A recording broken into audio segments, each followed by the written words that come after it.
too. I wanted to... Okay, part song comes later. That's the time to yell some shit out. So, I have this pre-flight plan. I take some strange things home in my laptop bag from work, as you can imagine.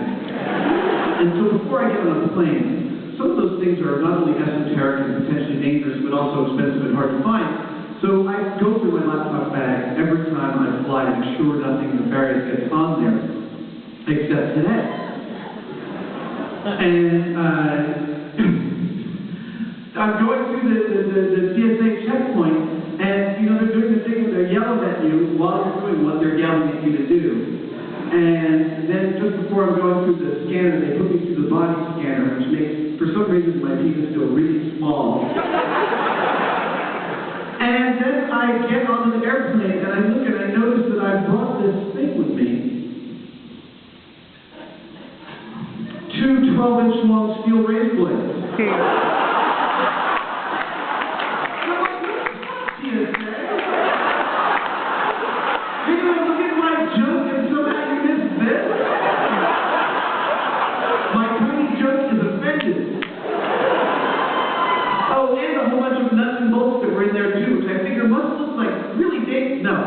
I don't know. So if anyone has, I'm not flying back with you. Does anyone have a 2-bladed phone carver and 1 pair of blades? We'll give these out after the show. Here's the Derek's Tool Prize. It was occurring to me to share with you a couple of early geek moments with you to demonstrate some of my geek cred. And I was realizing, actually, this is a really good story. Back when I was helping out the local public access station in Tarrytown, New York, at 15 years old, I was working on a show for a guy named Tim Podell called This World of Mine. Yeah, it wasn't even that good. But I was also spending time working as a page at the local library in town, sorting books and putting books in. Yeah. And as part of the summer program, they asked me to be a dungeon master for the library's D&D program.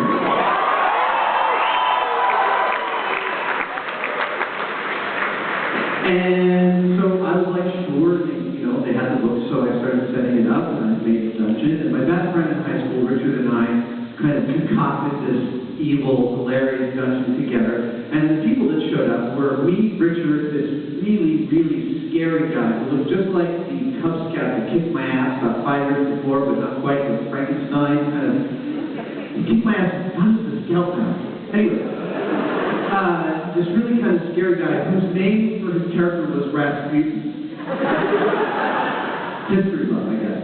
And this inordinately hot girl named Angela. And I don't remember anything that happened in the dungeon at all, except that Angela lived and the other guy didn't. And then, I think this was about the fall of 82, 81, 82, something like that. And Christmas rolls around Christmas season, and I get a call from Angela, which was, bizarre. She's like, I called every savage in the boat to find you. I'm 15. I was like, really? And she came over to my house. She was like, what are you doing? I thought we could hang out. This is completely untethered territory for me. So she came over, the long story short, she came over and we kissed. She was my first kiss with a girl I met playing Dungeons and Dragons at the library.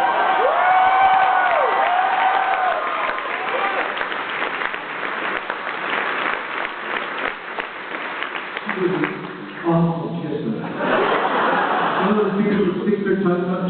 What? It was my first kiss, so I was like, is this what it's all about? This is horrible. And great at the same time. Part of me thinks this is bad, but the other part thinks this is fantastic. I think I'm learning.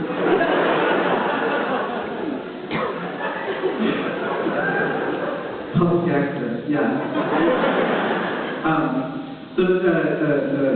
I wanted to tell you that Jamie Hyman, my partner on Mythbusters, I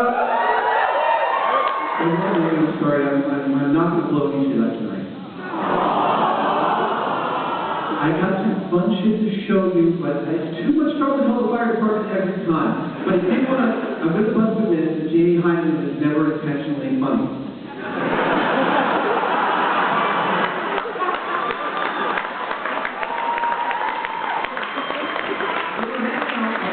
And I read all the social networking sites, Reddit and Dig and Boing Boing and everything. And I saw this interview a couple years ago, Billy Bob Thornton, where he was talking about fame. It's like, well, you guys don't know what it is, what it's all like, because you could be married to the most beautiful woman in the world and have sex with her to be like fucking the couch. And, you know, they were like, oh, Angelina, you said that about Angelina, and I came in and immediately downloaded this to my crew because this is really brilliant. And we all clutched our throats. Oh my God, you said that about Angelina.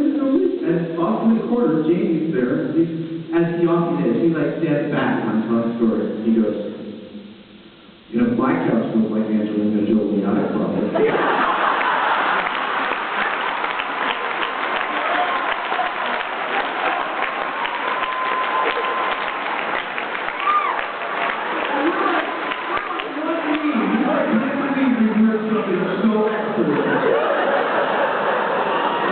What? Okay, Dan's here. Don't